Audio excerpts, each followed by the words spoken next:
Hey garden maters, welcome to Corner Homestead. So, a lot of the garden maters have asked me what I do before I freeze my cabbage. Is there a method? Do you have to blanch it? I don't do any of that. I'm going to show you really fast exactly what I do. And I think you may even be amazed because there's just nothing to it. So let me show you real quick and I'll come back with another comment when I'm finished. Okay, so basically this is all I do. So simple, quick, and easy. One cabbage, quartered, took out the core, and all I do is cut it up into little shreds. I prefer to use my steak knife because I have better control over it. Yes, I have an electric slicer that would do the same thing. But to me, it's so much quicker, easier to do it this way. And best part about it, I don't have to clean the electric slicer when I'm done. So by the time I'm done, I have shreds about this size, and it's perfect for any dish. Whether I'm doing the corned beef and cabbage in the one pot, or using it for any other cooked meal, this size always works best for me.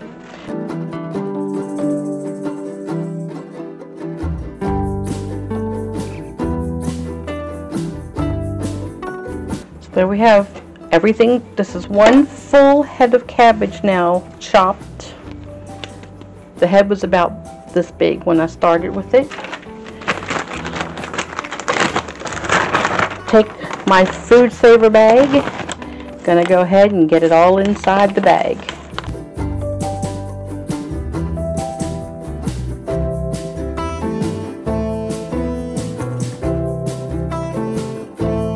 So you can see that one head of cabbage filled this up a little over halfway, and I made the bag fairly large.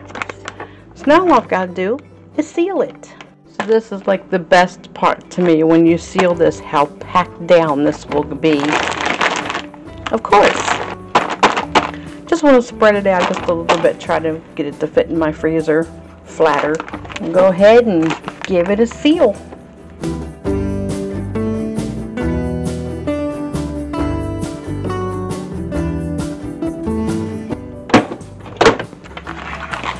And there we have cabbage, completely compact and ready for the freezer. It's that easy. So that's it. That's all I do to it. I don't blanch it. I don't do anything special before I put it into the freezer. This just always seems to work for me. Now I do know that I have tried to put it in quarters and freeze it, even in the food saver bags, and it just doesn't work as well as the shredded cabbage. Also, if the bag develops a hole in it and loses the seal in the freezer, it will go bad. It will get freezer burnt and you won't be able to use it for anything. I have had that happen before.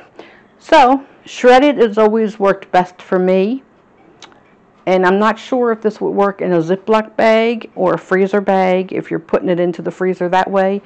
I've never tried, but because you can't really get the seal that you can with a food saver, that's why I don't really think it would work.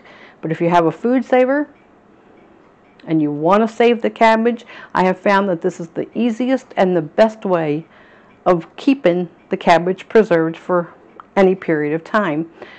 Of course, you could probably can cabbage, but I have never done that before either. I know you can can sauerkraut, and again, I've never done that before. Maybe one day. But the shredded cabbage seems to work so good when I'm making the corned beef and cabbage one pot meal, or if I want to fry the cabbage. It always comes out perfect, even though it's frozen, and you don't think when you get it out of the freezer it's going to be okay. But as you've seen in some of my videos, I have used it direct from the freezer, especially if you go back and watch the corned beef and cabbage one pot meal. It is direct from the freezer, and it turns out delicious. So give it a try. If you have extra cabbage, I highly recommend freezing it or make some sauerkraut and can it. So I just wanted to show you really fast how I do my cabbage before I put it in the freezer. Just how easy it can be. So if you haven't already subscribed, please do. Love to have you as part of the community. Love to watch the garden majors grow. Until next time, I love you all. Take care. God bless. And I'll see you on the next video.